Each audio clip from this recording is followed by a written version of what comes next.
Well, hello, Dan Ship. Welcome back to Staying Well at UNO, our weekly conversation about staying well and staying sane in the era of COVID-19. How are you doing? Doing great. Thank you. Okay, Kathy, I'm going to bring it right away on Oh, our show no. this week. Okay. So this will I'm be a ready. little fun, right? So we're all spending a lot of time at home, looking through maybe some boxes in the garage, maybe Mm-hmm. down in that room or two in our house or apartment that we're trying to organize. And I found some of my old albums. These are actual vinyl, right? So I Oh, okay. so this is Collector's items. well, maybe it tells a little bit too much about us, but I want to share with you one of my very favorite albums that I keep in this collection. It's Sammy Davis Jr. The and Rat Pack. the Rat Pack, and this was one of our very favorite songs. You and I were talking about Candyman, right? Candyman, yes. So my challenge to you through channeling Sammy Davis Jr. is for you to find and unearth one of your very favorite albums, cassette tape, reel to reels, or 8-track tape. Well, I will try and find something cooler than Sammy Davis Jr. because I can guarantee you that we've just lost all of the students listening. What are they talking about? This is so for students who are listening, I promise to come up with something much more cool next week because in general, I am more cool than Dan Ship. So And this is what those old things used to look like, right? You know, vinyl is cool again, I Kathy. know, I So know. what was Everything old is new again and cool. So that's your challenge. So I All think right. that is kind of my fun story though, right? There's so many things, there are areas in our homes that we're discovering that we had maybe blocked out of our mind, and now we're finding interest again. So that's Yeah, kind of fun. yeah. What I about mean, there are benefits to this. You know, speaking of challenges, one of the challenges that I said we'd hold each other accountable for was kind of paying attention to our stress in the last week. And recognizing that all stress is not bad and that Right. it helps us to find motivation. So what insights did you have about that this week, Dan? Yeah, this will sound kind of fun, but my enjoyment around putting Legos together, thinking about what are those things that can take your mind off the moment or maybe the headaches or heartaches that you have, and give yourself kind of all to the moment of something that interests you. So some people color, right? Some people do yoga, some people put things together. And so my son Oliver and I have begun a pretty amazing Lego project that is taking up our ping pong table. And it's fun for us, and I'm remembering how much I like to get lost in the moment. So what about you? That's awesome. Yeah, same thing. I really paid attention to my stress and recognized that, I needed to channel it a little bit more. So I talk to people about good habits all the time, but sometimes you don't do them yourself. So I started journaling again. And setting some, in some cases, half-day goals for myself, not even weekly goals, just what do I want to get done by noon to kind of keep myself motivated, simple things. But when we're talking about stress, Dan, and the concept that it's important to recognize the bad and the good stress in our lives, what it's really talking about is resiliency and the human's ability to fight through difficult times. And one thing we learn from allowing ourselves to just experience stress is also discover that we have coping strategies and that we have the ability to work through difficult times. A little bit of a more serious twist on this, but when I was still a therapist full-time, I worked with quite a few people who had gone through significant trauma. And that was one of my areas of specialty. And I learned that it's really important for some people to tell their story, the narrative of it, but then quickly pivot to, and tell me what you did to get you to this point. Because despite all those terrible things happening to you, you're here, you're talking to me, you're at the university. There are a lot of things you did right to get to this point. And you could sometimes see the light bulb moment in people, because when you see yourself as only a victim and nothing else, sometimes it's really easy to forget that you in fact have strength. And I'm not discounting how terrible some things are that happen to people, but what I'm trying to convey is experiencing stress and recognizing the coping strategies that we use can really be an empowering, healthy thing. And certainly right now, many of us are dealing with feelings of fear and being scared during this time of COVID-19, worrying about family members. So it's relying on, when did I last experience a tough time? What did I do to get through that tough time? And what strategies can I use now? So I've been doing a lot of thinking about that. Oh, I love that. That's such great advice, Kathy. Maybe something you had said a couple weeks ago that has stuck with me outside of our show was talking about the idea of every day thinking of three blessings or three. Yeah, Really gratitude. yeah, gratitude.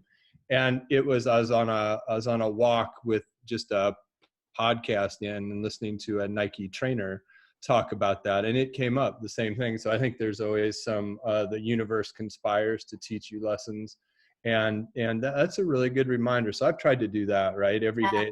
It could be that my stove keeps working. That could be one of the things, that Right. I'm getting a little bit better sleep, and seems like everybody in our immediate family is healthy right now. So I think we shouldn't discount that, give that some good positive energy. And every time I do that, I feel a little bit better. So I think there's something to that. So thanks for sharing. Yeah. And it's okay also to borrow from other people's gratitude and other people's resilience. There have certainly been times in my own life when it's hard to dig deep and find that. And so many times that we can find inspiration from others. And I just thought I'd share with our listeners today two books that have made a huge difference, not only in how I approach my own personal life, but also how I approach mental well-being. And that's really a topic we're talking about today, whether it's gratitude, resilience, it's mental well-being, emotional well-being. And both of these really have to deal with that concept of resilience. One is called Man's Search for Meaning by Viktor Frankl. And another one is When Bad Things Happen to Good People. And both of them, essentially, to boil it down, is that concept that, yeah, really crappy things can happen. And we lose our sense of control, but we can always choose our attitude. And so thinking and drawing upon other people's words of wisdom, folks who have gone before us and had difficult experiences, can help us in these challenging times that we have. I think about that. You and I both share our fathers were in the military. Mm-hmm. It's these times that make me think back to some of those sacrifices that were made. I shared with you that my father was a tail gunner in World War II, and I've never really been able to get my head around what that would have been like, and how you probably didn't think you were going to make it through, and some of that positive thinking that he must have had to keep in mind just to make it through every day, every mission. And so I think that positive attitude can really be a little bit of a light in dark times, for sure. Right. And it's important to remember that we're not talking about being a Pollyanna. We're not talking about ignoring the pain and suffering that many people around the world are experiencing right now. But it's a sense of, I can dwell in that, or I can try and identify a way that I can move forward for myself and for others. And we can move forward in imperfect ways, but we can do that together. And it starts with small things. So for our students and faculty and staff who are listening, look for pieces of inspiration in your own life. And it doesn't have to be nonfiction books. It can be fiction as well, stories, characters dreamed up by amazing authors. We have someone very special joining us today, and that's our friend and colleague, Dr. Steve Wengel. And Steve is a geriatric psychiatrist. Hi, Steve. At the University of Nebraska Medical Center, and he is our Assistant Vice Chancellor of Wellness at UNO and UNMC. And one of the great tie-ins we have today, because Steve, I don't know if you've read this, but Elizabeth Strout, Olive Kitteridge. Huh. So I feel like I'm a publicist today, but I like thought Oprah's book club. Kathy Pettit's book club, rivaling of Oprah soon. No, but in this story, it's really about the process of aging and how, as we age, we tend to lose some of our independence and control, and how we do that gracefully, and how we find new meaning in aging. And that's really a lot of what you do as a professional geriatric psychiatrist. So for a lot of reasons, we're excited to have you with us today.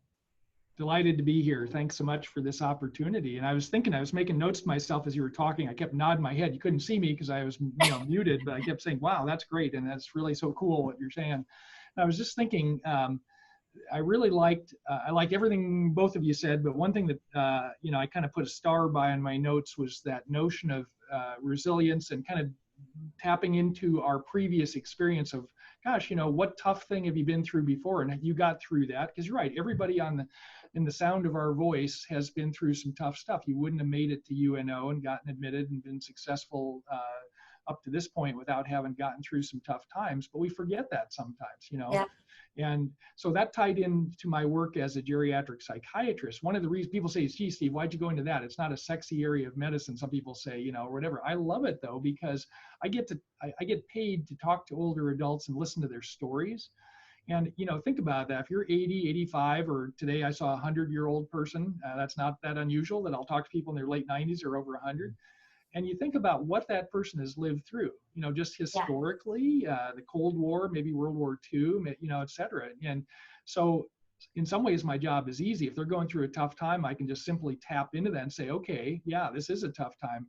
What other tough time or dozen tough times have you lived through before, and how'd you do that? So I was thinking, this ties into another of our friends, Julie Masters. She and I did she runs the gerontology department at UNO, as you know, and she and I did an interview over there last week, and we called it The Wisdom of Elders. What can older adults teach us in these difficult times? I think, having that conversation with that person that might be pretty lonely because they're in a nursing home or they're kind of sheltered in their house, whatever. But tapping into that and saying, gosh, we could really use your expertise now. How would you help? What can you tell us about your past experiences might help us kind of weather this storm a little bit? Well, two-way street helps everybody. I love that connection, Steve. Talk to us a little bit. We're kind of lucky because we get a chat on a routine basis, but you're able to share, I believe you call it the 4 R's, right, of resilience, and maybe talk to us a little bit how that connects for folks. Yeah, so I always tell people, in full disclosure, I'm not a terribly creative person, but I'm pretty good at stealing good ideas. And so one of my psychologist friends used to always talk about, I think he called them the 3 R's, and I just added one. So that's my 33% better, I guess, but 4 R's. So I like to think of, relationships, obviously really, really critically important. And like now we're doing a Zoom thing instead of maybe some other face-to-face meeting, but we're making it work. But keeping those relationships strong, maybe reaching out to friends and family we haven't connected with in a while. That's incidentally, one of the silver linings in this cloud is that I think we're connecting with people that maybe we've lost connection with. So relationships, I think, really, really important. Routines, and people have heard this by now. It's probably old news, but just, get up and, take a shower, do the stuff you normally would do. We're a little more casual now, maybe in terms of the way we dress and things like that, but still getting dressed in the morning is kind of a good thing. Making your bed, little things like that. Exercise, getting enough sleep, those sort of things. Basic stuff, but sometimes the basics we kind of forget about. Steve, are you trying to make me feel bad for not wearing a tie? Well, I was going to say something, and but no. Well, as you can see, I have spent 30 years of my life feeling guilty if I didn't wear a tie every day, and that's one of the other kind of unintended positives of this. I don't feel too guilty, and you can't see it, but I'm like not wearing dress shoes anymore. I'm wearing comfortable sneakers. So yes, I love it. Right? You rebel. You rebel. So, anyway, so let's see routines. And then the other two are relaxation. I teach a lot of people, like my medical students, my patients, whatever, how to do a real simple meditation thing. And I think that's really helpful. I've been doing it since I was a stressed out undergrad at UNO and UNL many years ago, and works for me and it works for a lot of folks. And then reflection. So you both talked about gratitude and journaling, and sometimes I put those two together. And as you know, some people, and myself included, will keep a formal sort of gratitude journal where once or twice a week, or some people do it every day, you write down a couple, 3 things that you're grateful for. I would say the journaling thing is really something I'm trying to learn more about, but there's actually a neuroscience to that. When you write down feelings or thoughts, it really helps you. It's different than just thinking about things. Thinking and talking is good, but writing in some ways is pretty healing also. Yeah, Steve, I love that. And, I mentioned that I personally do that, but it's not easy. And in the beginning, I would actually set a timer on my phone and not let my pen leave the paper I would try for 3 minutes, and then I upped it to 5 minutes. And sometimes I just wrote, I don't know what to write. Right. You keep doing that, and suddenly the ideas start flowing. Students can do that for papers and thesis ideas, but also just in terms of how they're feeling. That's great. I like that. Kind of priming the pump, Yes. You're right. Writing is hard. I find writing really hard, but I think you're right. Just sometimes the secret is just, writing something, even like, I love that. I don't know what to write. That's a legitimate thing to write. And it's like anything, it's muscle memory. So you need to flex your writing muscle and encourage yourself just to keep going. And I always love what comes out of that. Yeah, absolutely. I'm going to remember that, Kathy, on the quality and content of your emails from now on. I'm going to send you reminders on, nope, go back to the drawing board. Let's work on a little bit more there. So Steve, help us understand what's your, from a wellness perspective, in your background and the things that you see and hear daily, what's your big take on COVID-19 and how people are grappling with this reality, and maybe a tip about how to help folks navigate these difficult times? Yeah, I keep trying to figure out, I think we're all trying to make sense of this, because that's one thing human beings always like to do, is try to make sense of the world, when right now the world doesn't always make a lot of sense. And, I keep trying to think, how do you tie a lot of stuff together? And again, I didn't come up with this idea, I just read it from someone else, but a really thoughtful piece I read recently talked about grief. It's kind of one of the unifying principles for right now. I was just talking to one of my colleagues who's a nurse, and she has a daughter who's was a cheerleader, but couldn't do what she normally would do at the end of the season, because and we're all grieving something. Sometimes it's actually losing a loved one, but even if it's not that, most of the time it's not that, thankfully. But we're all grieving something that we didn't get to do. That commencement that, yes, we're doing, like UNO and UNMC, we're doing them virtually. They'll be good. They will be good commencement ceremonies. There will be different commencement ceremonies than normal. So sometimes that's a bit of a grief kind of thing, and that's okay. That's part of being human, is we will grieve things. Anytime you're attached to something and it's either temporarily or permanently taken away, you're going to go through grief. That's okay.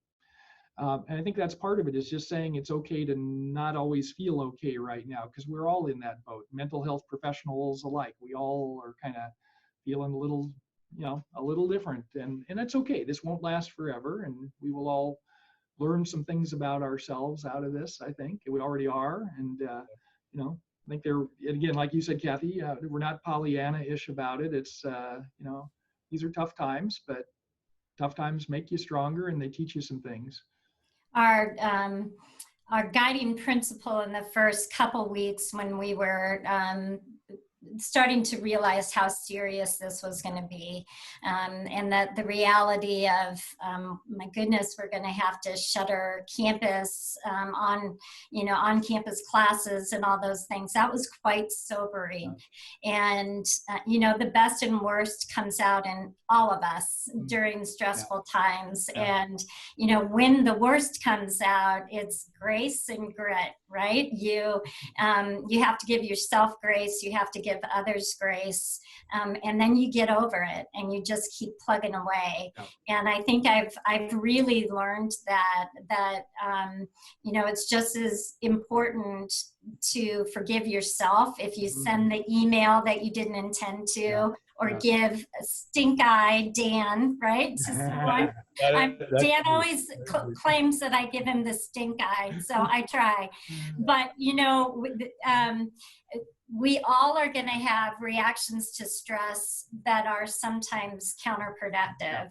The point is to recognize you went there, don't stay there, and move on. And so grace and grit has been sort of our mantra during these times. I like it. It's memorable, and it just kind of cuts to the chase. I like it. I like the grace thing. I've been talking about grace, but I haven't put those two together quite that way. I like that a lot.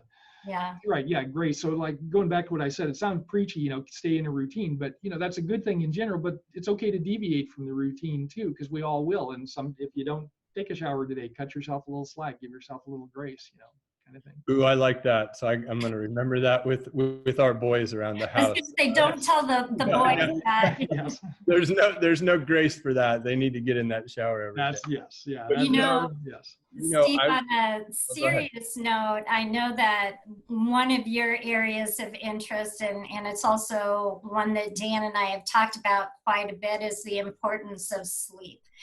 And how tough it is right now when our normal routines are so upended. So could you talk to our listeners a little bit about sleep and maybe one or two of your suggestions? This is your Dr. Phil moment. Oh, perfect. Okay. You are much wiser than Dr. Phil. So. Thank you. That's very kind. Dr. Steve's moments. Well, that's real kind. Before I do that, one other thing I forgot to mention before that I just thought I'd share real briefly. My other tip that has nothing to do with my final tip is on my desk. I don't know if you can see these two orange things. Yes. This is an actual eating orange, because I like oranges. That's usually my lunch. I've got an extra one here. And this is an orange stress ball, and they're about the same size. So my tip is, if you happen to have these two things on your desk, be careful which one you pick up to do the stress thing when you're on a Zoom call. Otherwise, you pick up the orange and try to do the stress thing. Nothing good will come of that. I thought you were going to juggle for us. I'm actually did a YouTube video that we're doing a talent show, a virtual talent show on the UNMC side. So we actually do have, I'll tease you with that one. I did do a juggling trick that will show up, I think, in a week or two. So awesome. You can look at that on our YouTube channel. Well, you know what, Steve? We can't let UNMC one up us. So maybe we can figure out we have some really good partners. I think of Bill Pickett and others that could work with you to get a little bit of a talent show going. Let's get a little competition. A little UNMC, UNO, a little competition is good for the soul. I think it'd be fun. We have thrown it down. All right, challenge accepted. Throw down with Kathy and Dan. Sounds good to me. Sounds cool. I'll accept the challenge. So on from the sublime to the ridiculous, or the other way around, I guess. So sleep is kind of one of my big theme songs lately, even before the pandemic. So, I'm a psychiatrist. I ask every patient I see about how well they're sleeping, because it goes, bad sleep goes along with depression and bipolar disorder and anxiety. We know that, but it goes the other way too, as it turns out, that if we deprive ourselves of sleep because we're doing distracting behaviors. Look, I do it too. Spend too much time on the internet surfing or gaming or doing whatever. We all do stuff we need to do to distract ourselves. But if you cut into your sleep too much, too often, once in a while it's okay. But if you do it too much, it actually makes you more anxious. Recent study I just saw, it took young adults that don't have an anxiety disorder, and they kind of temporarily sleep deprive them. They cut their sleep by an hour a day, hour and a half a day, whatever.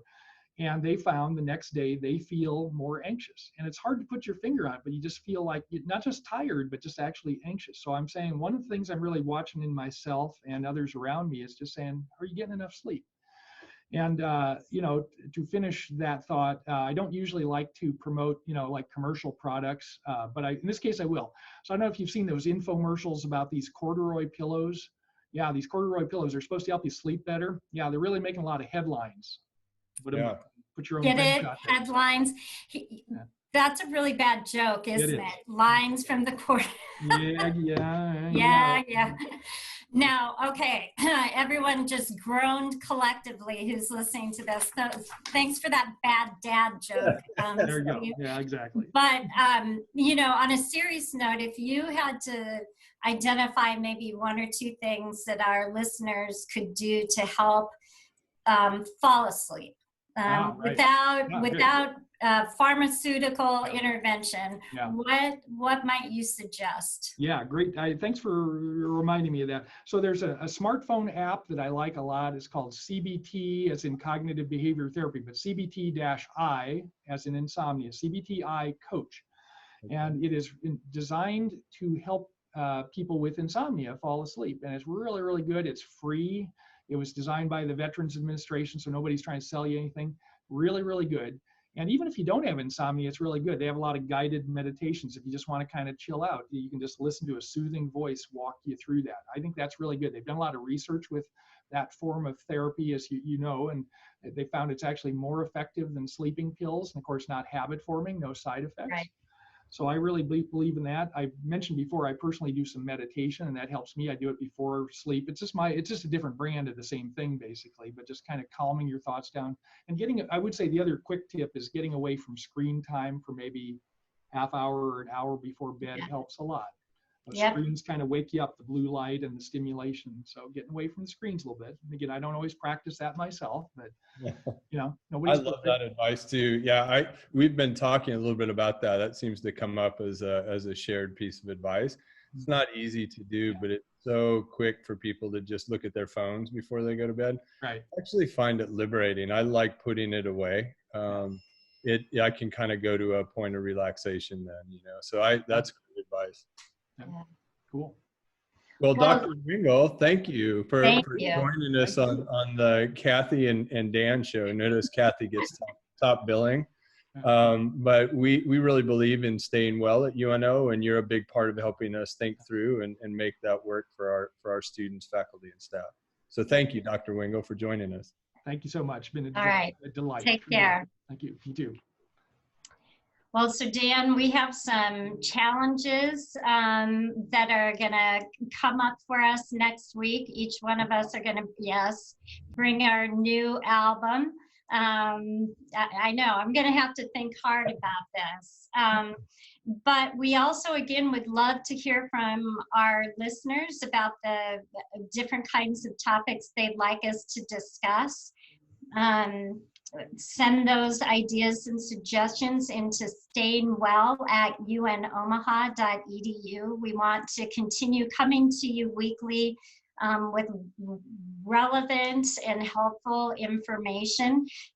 We are going into the summer months, and school will continue to be offered online.